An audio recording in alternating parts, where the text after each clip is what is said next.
Hi, welcome back to my channel. I wanted to do a video because I've just seen something on the internet and I just feel like so inspired to talk about it. It's basically rejection is not validation. Let me explain. The idea of it's like being someone, I think, that has some level of a fear of rejection, like borderline tendencies.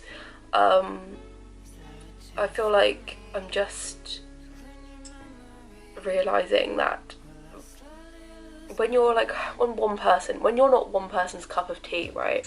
I think I'm pretty easy to take, to be honest, because I'm like an empath and very aware of people's like feelings, and I'm just very generally easy to take. If anything, I need to waver on the way of like being more assertive and like being more like Marmite than others, because I'm not really the person that's gonna just like say something bizarre. Well, I bet you something bizarre, I wouldn't say something out of turn and just like not give a fuck about it. I will pick up on these vibes, let's put it that way. But when you are rejected, you genuinely, it's not a validation that what they perceive that they're rejecting in you is wrong, like on a universal level, which has literally just changed my whole mentality. Because I think when you go through a spiritual awakening, there's this sense of, even like if you are, I find myself periodically kind of evaluating my relationships and adjusting myself to continue those relationships, to keep them healthy, or to distance myself from the relationship. And I think that's just normal and important, but at the same time, I think it's important to consider your own fear of rejection from a place of personal growth, and how your personal growth can actually be stunted if you are avoiding facing this fear of rejection. And it is a nice thought, I think, just to say it's not validation. If someone doesn't like, for example, the way you, I think there's a massive thing about being an empath for me, and I think it's also a point of like rejection of yourself. Like apparently you can like side with someone that rejects you by rejecting yourself, and that's also not a good thing to do, and it creates like conflict in your mind, because obviously from your core self you want to be yourself, and yet you're like rejecting that part of yourself. Apparently like psychological health comes from like oneness within yourself, and sort of like not rejecting parts of yourself. And it's like a psychological fact that I got from a psychology book. But I'm not a psychologist, but as I always tell my videos. Yeah, for example, if someone rejects or you reject in yourself empathy, for example, and then you are basically living oblivious to the fact you're empathic, and don't make room for that within your life and within your relationships, and it can just lead you down a detrimental path, basically.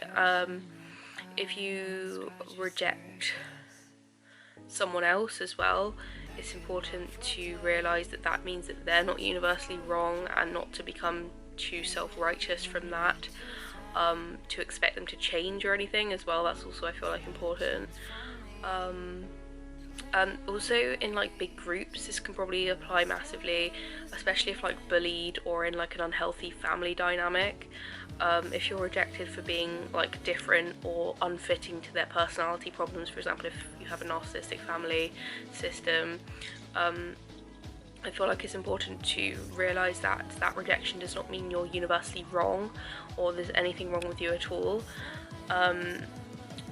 And if bullied as well, this is just massive. Like, obviously there's nothing wrong with you if people, again, could be narcissistic, that can reject you for reasons like that, or just have their own issues or whatever. Yeah, I'm trying to think of other examples. I think just it can help lead you. Apparently there's like massive personal growth that can come from realizing this kind of stuff, especially if you're rejected for like certain reasons, because I saw in a video that people can be way too like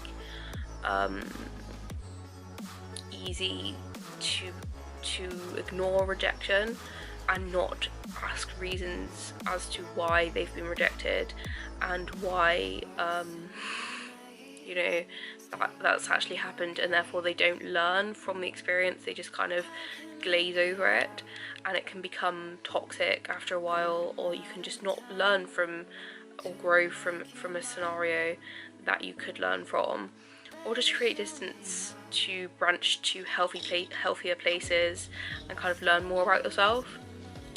But yeah, I think that's like the vast majority of what I want to say.